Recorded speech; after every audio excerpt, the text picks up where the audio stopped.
O nosso convidado é CEO, empreendedor e conselheiro de empresas, formado em Engenharia de Controle e Automação pela Unicamp, com MBA em Gestão Estratégica e Econômica de Negócios.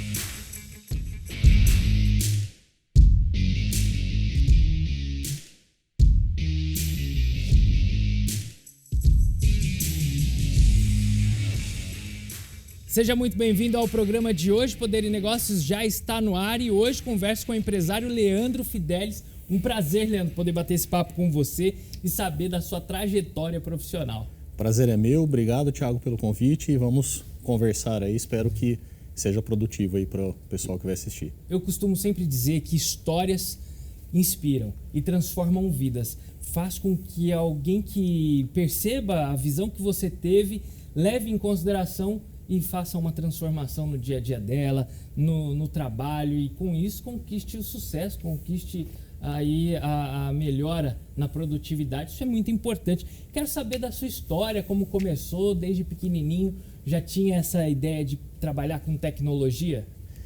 Na verdade, não, né? Eu fui me descobrindo no meio do caminho. Tecnologia foi uma coisa que aconteceu meio que por acidente, né? Eu trabalhava lavando carro em frente ao Colégio Técnico da Unicamp, que é o Cutuca, e aí os professores estacionavam lá e tudo mais, e para encurtar um pouco essa história, o meu pai falou, poxa, tô vendo o movimento que tem aqui, vocês têm que estudar lá, ou você escolhe continuar lavando o carro. Eu falei, não, quero estudar lá. E aí eu acabei ingressando no colégio, né, por meio do vestibulinho, e ganhei uma bolsa para trabalhar no laboratório de PD, processamento de dados. E aí foi aí que começou a minha história com tecnologia, né? Porque aí eu tive acesso a computador, comecei a entender o que era programação, o que era processamento de dados, fiz um técnico em mecânica, entrei depois no Senai, fiz eletricista de manutenção, e aí o que juntava as três coisas, né, era mecatrônica ou controle e automação, que foi depois a especialização que eu fiz em engenharia. Então, assim, a minha conexão com tecnologia veio desse acidente, que foi um feliz acidente para mim. Mas assim, falando nessa época, você era ainda já nessa fase de adolescência? Quantos anos? Isso, eu tinha 15 anos, 15 né? Anos. Eu comecei, eu estava na 8ª série, 7ª série, quando eu comecei a lavar carro com o meu pai. E aí estava naquele momento da vida que a gente não sabe, né, a gente tem uma pressão sobre o que decidir, sobre o que vai... começa a entender um pouco melhor como o mundo funciona, ter um pouco de cobrança, pelo menos na minha época tinha muita questão. Meu pai, ele foi empresário também, acabou quebrando, e aí ele incentivava muito a gente a prestar concurso público, né, porque buscando estabilidade e tudo mais. E aí, né, assim, nessa de estudar, eu acabei, né, caindo aí na questão do colégio técnico, mas para minha felicidade, eu acho que eu não enxerguei dentro do concurso público um caminho que era o caminho que eu gostaria de seguir, né? Me pareceu que era algo que não premiaria eventualmente um esforço, algo diferente, né? Não era a estabilidade que eu estava buscando. Então foi nessa época de descoberta, né, ainda muito pequeno. E aí depois acho que eu dei sorte de trabalhar em alguns lugares, né, 2 lugares principalmente, que eu tive excelentes gestores que acabaram guiando muito o meu caminho e me ajudando, né, meio que sem querer também, a mostrar o caminho do empreendedorismo, né? Por meio de um processo de iniciação científica, que eu fiz num projeto da FAPESP, né, que é um órgão que incentiva iniciação científica aqui no Brasil. E outro numa empresa que eu trabalhei mais de 12 anos, chama Easy Engenharia, né, e é onde eu, né, tive a oportunidade de ter um excelente gestor que me ensinou a lidar com pessoas. Eu entendi, né, como que uma empresa cresce, o que acontece, e tive a oportunidade de começar a empreender a partir daí, né, E nesse momento, qual o principal desafio que você enfrentou? Acho que durante toda essa trajetória, né, muito foi tentar entender qual que era o meu propósito, né, digamos assim, do ponto de vista mais inspiracional, né? Porque eu tive um desafio pessoal em 2005, dezembro de 2005, eu descobri que eu estava com leucemia. Então eu tinha acabado de me formar no colegial e com 20 anos, né, em 2005, tinha 2 anos, estava tentando ingressar no vestibular. E aí era um momento em que eu recebi aquela notícia assim meio como uma bomba. Você tem câncer, né? E agora o que vai acontecer? Eu não entendia direito como funcionava, eu não entendia risco de morte, o que acontecia, se eu ia ter que fazer quimioterapia, né? Qual eram as minhas expectativas, era tudo muito confuso, né? Hoje tem o Dr. Google que responde muitas coisas, né? Na época não tinha isso. E aí eu passei por um processo de descoberta pessoal, né? De entender o que é a vida, o que eu quero da vida, como que as coisas funcionam.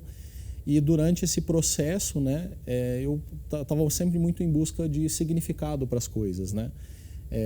Para resumir um pouco a história, a minha leucemia, é a leucemia mieloide crônica. Eu dei muita sorte nesse processo, que eu entrei num tratamento da Unicamp que eu simplesmente tomo um remédio e ele controla, não precisei fazer quimioterapia, levo uma vida normal, já fazem, né, aí quase 20 anos desse processo.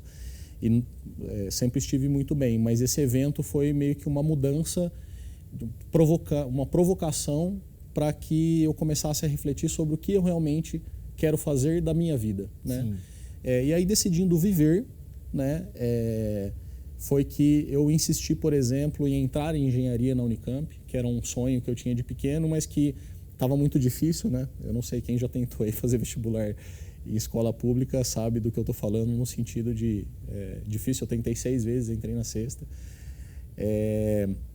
E várias outras coisas que eu tentei no meio do caminho, até de fato começar a empreender, que foi quando eu entendi que o que dá mais significado para a vida no meu caso, né, era o empreendedorismo, porque eu tentei outras ações sociais e continuo, de certa forma, fazendo, né, antes de maneira mais direta, agora um pouco mais indireta, por conta das demandas da própria empresa. Mas o empreendedorismo, eu acho que é a ação social mais forte que alguém pode fazer, porque é quando você, por meio do seu trabalho, gera oportunidade para outras pessoas que não teriam, talvez, se você não existisse ou não tentasse se movimentar a partir daí, né? Então, a título de exemplo, na pandemia, a nossa empresa precisou se reinventar, assim como muitos outros negócios, né? Só para a gente voltar, você fez a iniciação na sua empresa. Quando você abriu a sua empresa, e ela era do quê? Quando eu abri a minha empresa foi em 2000. Eu comecei com uma empresa de consultoria, né, dentro da minha trajetória empreendedora, e fui tentando algumas coisas, até que eu tinha alguns projetos ali no ano de 2014, 2015, e aí eu tentei achar o projeto que se desse errado, eu ia me sentir bem, porque eu ia ter me divertido tendo feito aquele projeto. E aí eu comecei a querer trabalhar com vending machine, né? Eu não sabia exatamente o que eu ia fazer, mas eu sabia que ia ser alguma coisa relacionada a vending machine, tinha umas ideias. Só para a gente traduzir, são máquinas, vendas eletrônicas. Máquina de venda automática. Acho que todo mundo já deve ter visto aí no aeroporto, em algum lugar, uma máquina que você coloca uma moedinha e ela solta um café ou solta um lanche. Isso é uma vending machine. Mais popular em Estados Unidos, Japão, mas aqui no Brasil até que tinha, mas eu via que não tinha muito. E eu comecei, não ter muito parece uma oportunidade, e comecei a querer, né, entender esse mundo. E foi aí que eu fundei a Mercúrio Automação, né, e fiz um projeto e captei investimento de uma empresa que na época chamava AM Labs. Então a AM Labs é uma empresa que foi fundada em 2011, eu não estava na fundação da empresa, e a nossa história começou em 2016, quando eles fizeram um investimento na Mercúrio, e esse investimento permitiu com que eu e meu sócio, né, pudéssemos desenvolver sistemas de pagamento para essas máquinas. Então eu falei da moedinha, você põe uma moedinha ali, sai um café, e nossa proposta era desenvolver um sistema de cartão modernizar, né? Eu pelo menos não conhecia nada desse mercado, e na minha experiência de vida eu não tinha cruzado, né, por muitos momentos em que eu encontrava uma vending machine com cartão, por exemplo. A gente vai continuar, mas daqui a pouco a gente vai agora fazer um rápido intervalo. Poder e Negócios volta já. Você de casa, fica aí.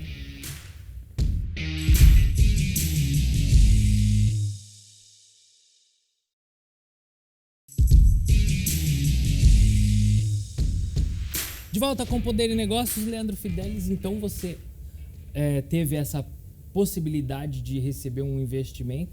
Vocês fizeram uma fusão, foi isso? Isso, na verdade a fusão ela aconteceu depois, né? Porque 2019? O que aconteceu foi em 2020 para 2021. Quando eu fundei a empresa, a gente começou a desenvolver esses sistemas de pagamento para vending machine e a Mercúrio começou a crescer e começou a ficar expressiva dentro do tamanho que era a MLabs na época. E aí tinha muita sinergia com os sócios que eram da MLabs e quando veio a pandemia, a gente já estava num processo de conversa de fusão entre as duas empresas, porque tinha muita sinergia e o contrato que a gente tinha feito de investimento, por até desconhecimento e imaturidade, no sentido de não ter mesmo experiência nesse tipo de negócio, né? Éramos empreendedores amadores, né? Não é uma fusão de duas grandes empresas, né? Duas pequenininhas ali, não saiu no jornal essa fusão, né? Não saiu teve IPO, não teve nada. E aí, quando a gente, um pouquinho antes da pandemia, a gente começou essas conversas e já estávamos prontos para fazer essa fusão. Então, no final de 2019, começo de 2020. Mas aí veio a pandemia. O que aconteceu na pandemia para a nossa empresa? Onde você põe uma vending machine, onde você põe um mercado? Onde tem fluxo de pessoas.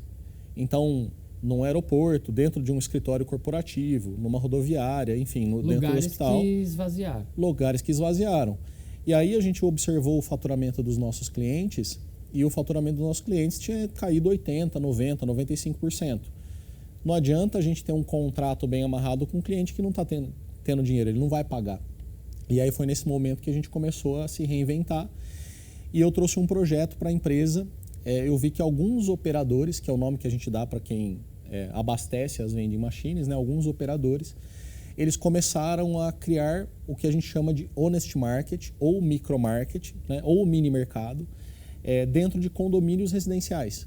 Qual que é o conceito? A ideia é como se fosse uma vending machine, mas sem a máquina.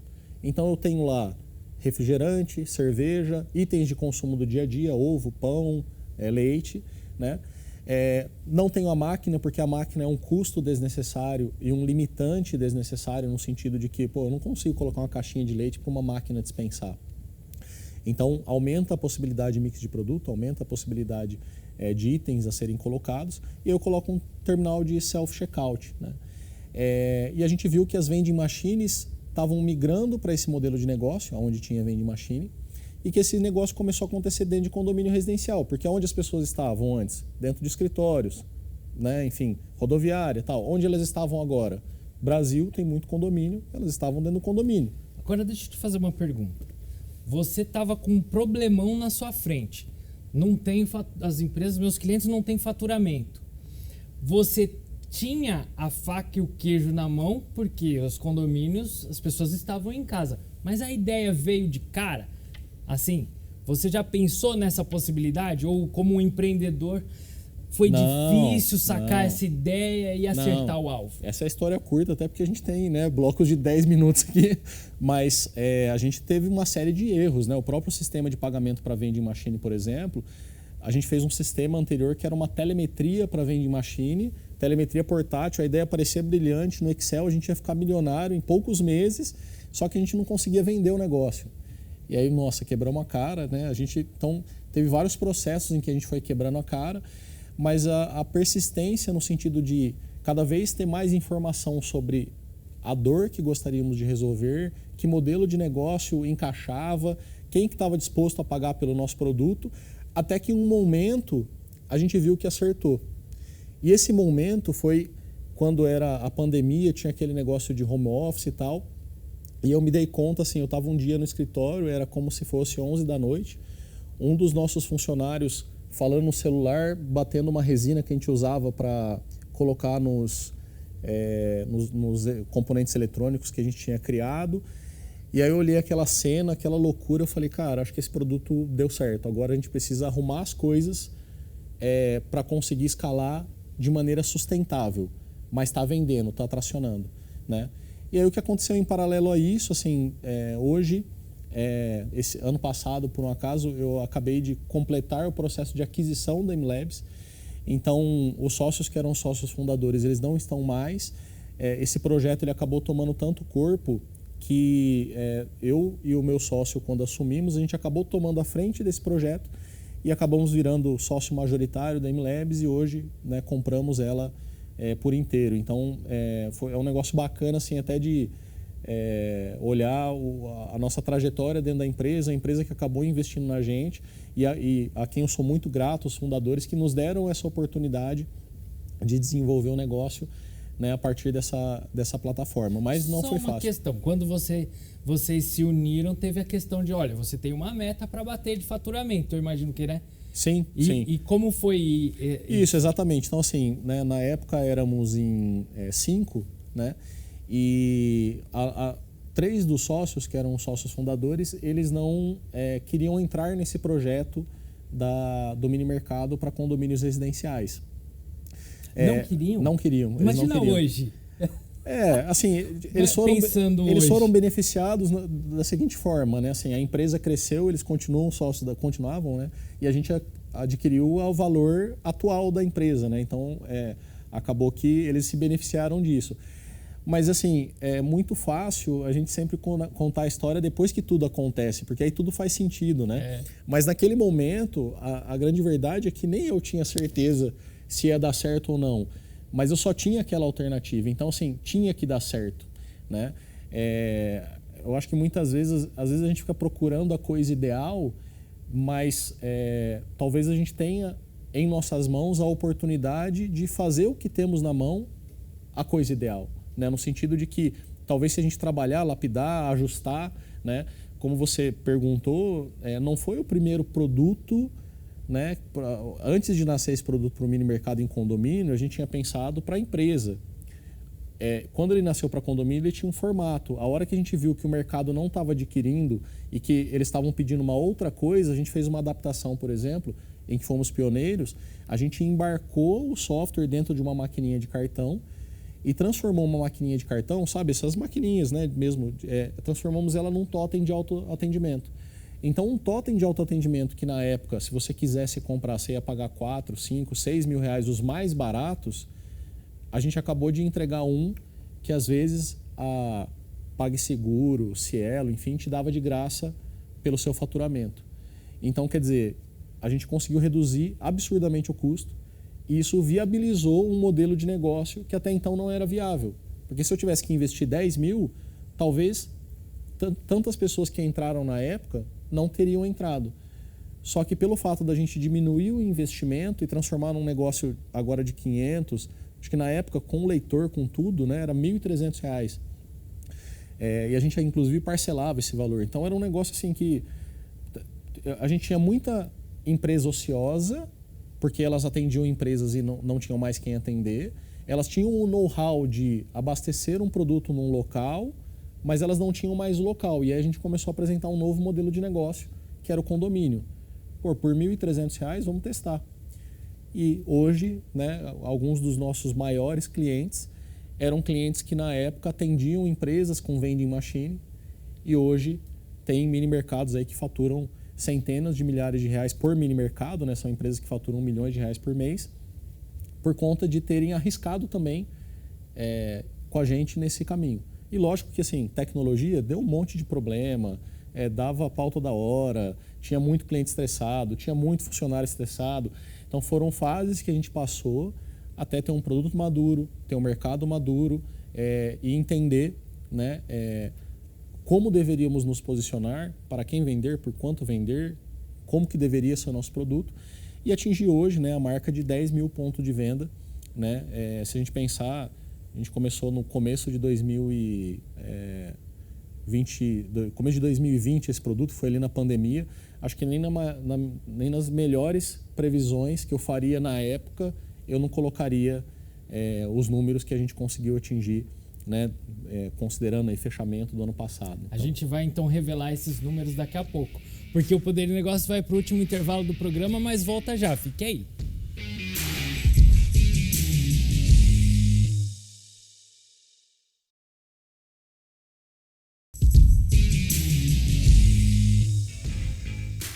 De volta com o Poder de Negócios, vamos lá então, Leandro, conta pra gente quais números vocês alcançaram depois de todas essas ideias que saíram da cabeça, foram para o papel, projeto, e vai, e erra, e acerta, e agora com números reais?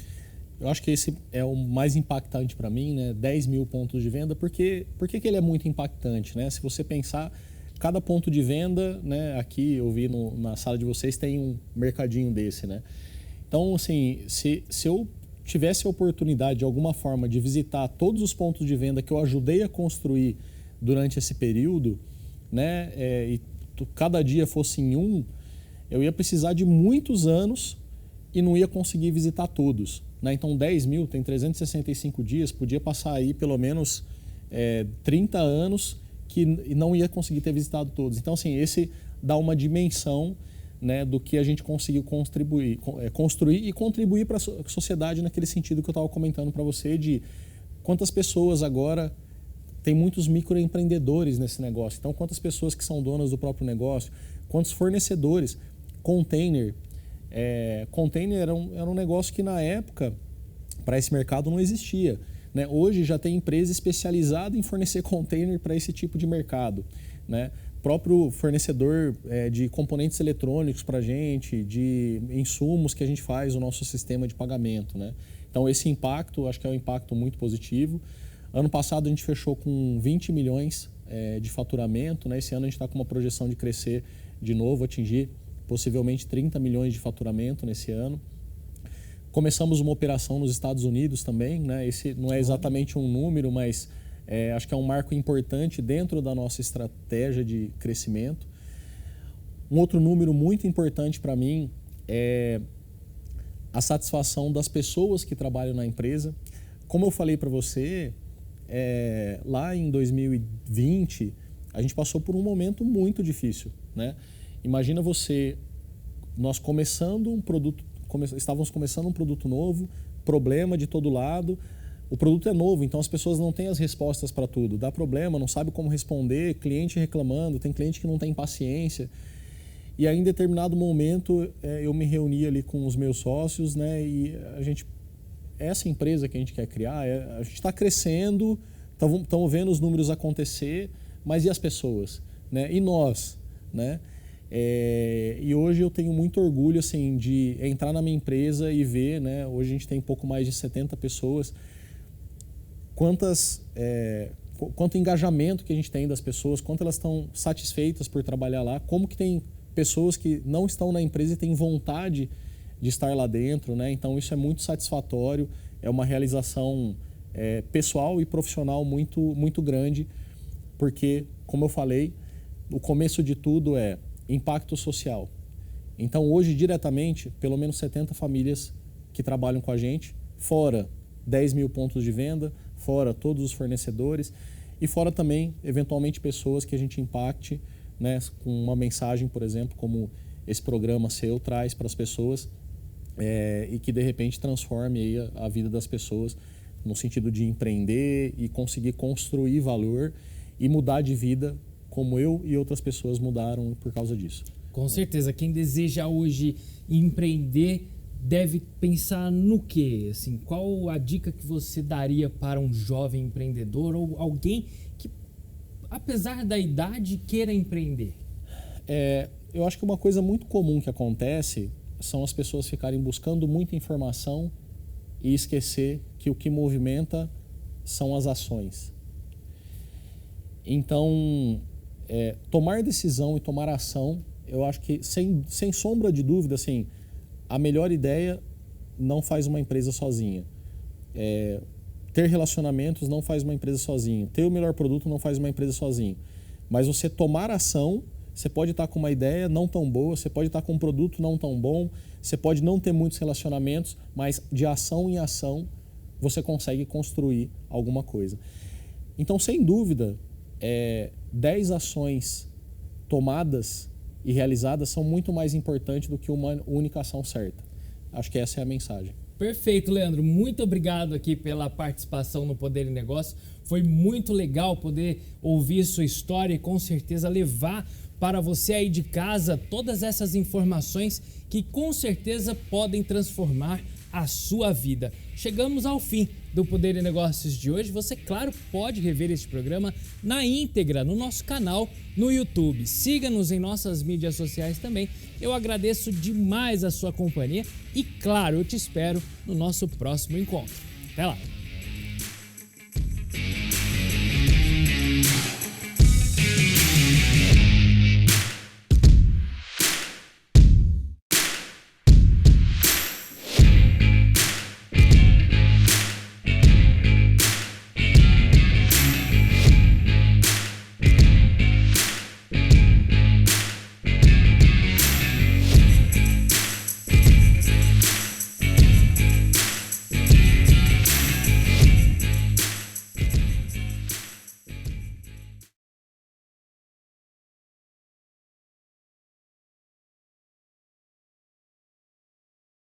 Olha na câmera 3.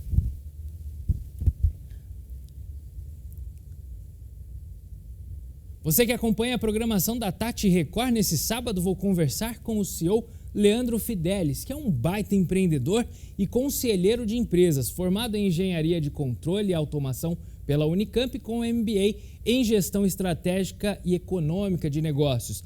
Vamos falar da trajetória profissional e ainda das metas de faturamentos e por isso te esperando. Errei o final.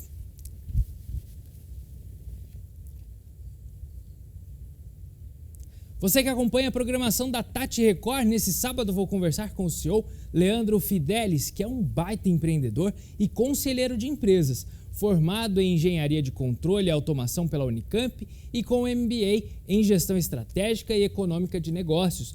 Vamos falar da trajetória profissional e ainda das metas de faturamento que ele espera ter na empresa. Esperamos você aqui na tela da Tati Record.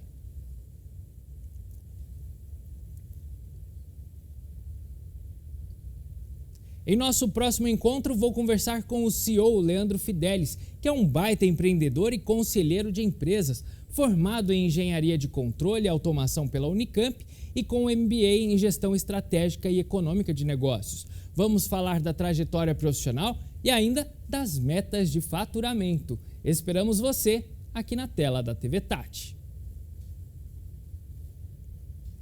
Aí, show! Obrigado, Ju. Obrigado, pessoal. Ô, Lê, você não tira uma foto aqui pra gente?